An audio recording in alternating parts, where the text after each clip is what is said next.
Okay, so now we are moving on to looking at the difference between participle phrases and the clauses that we've learned before, which is adjective clause and adverb clause.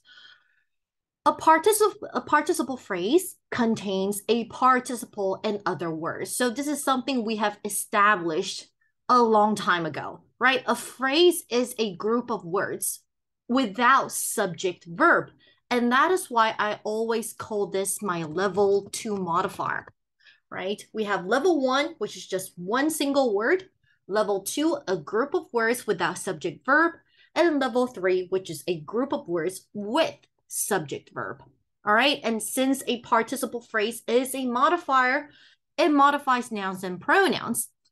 But now I'm going to first write out the sentence with the adjective clause and show you how it turns or it is being turned into a participle phrase.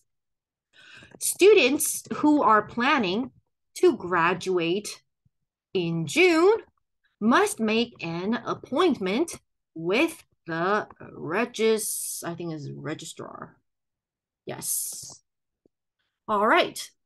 So originally, this is our sentence. I'm going to put it at the bottom. Now, where is our adjective clause? Identify our relative pronoun, which is who. So who are planning to graduate in June, that is my adjective clause. And remember, since it doesn't stand alone as a sentence, you have to have your independent clause. Student must make an appointment. And I'm going to cross out with the registrar because that is a prepositional phrase. But now, in our adjective clause, we have subject verb, right? Who is our subjective case relative pronoun? Our planning is our active voice verb in present progressive tense. So the first thing I do to make it into a phrase, which is something without subject verb, is to take out the subject. So take out who. Next, if I look at my verb, I have to identify whether it is active or passive. And like I said before, passive voice has be verb plus past participle, and this doesn't. It's active voice. So that means I have to change it to present participle, which is verb ing. So easy enough. I just take away my be verb, and that becomes my participle phrase, like in the example here.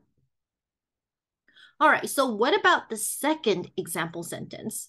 Originally, airport security will question anyone who is found. Remember, it is found because anyone is singular indefinite pronoun with a suspicious object in their baggage. Ah, there is a mistake in the sentence. Can you tell where? It is there because anyone is singular, so it should be in his or her baggage. So remember that when you're writing. For some grammar textbooks, I think it's just for the sake of being easy because his or her is very long, so they just use there, but that is incorrect. All right, so now let's identify where our adjective clause is. Relative pronoun who. So who is found with a sus object, right? In his baggage. All right. What do I do first? I find my subject verb in my adjective clause. Who is my subject? Is found. Remember, verb can be more than one word, so don't tell me it's is. It's found. It is found. All right. And as you can see, is found is be verb plus past participle. So it is actually our passive voice verb. So now what do I do? First thing, cross out my subject. Second thing, change the verb to a past participle. So I just cross out the be verb as well. And that becomes my example sentence at the top, right? Anyone found with a suspicious object in their baggage.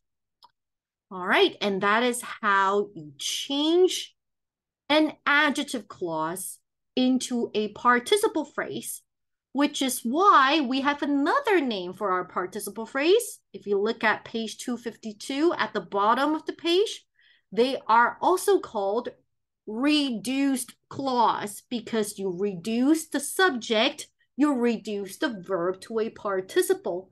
So it's called a reduced clause. All right, and that is it.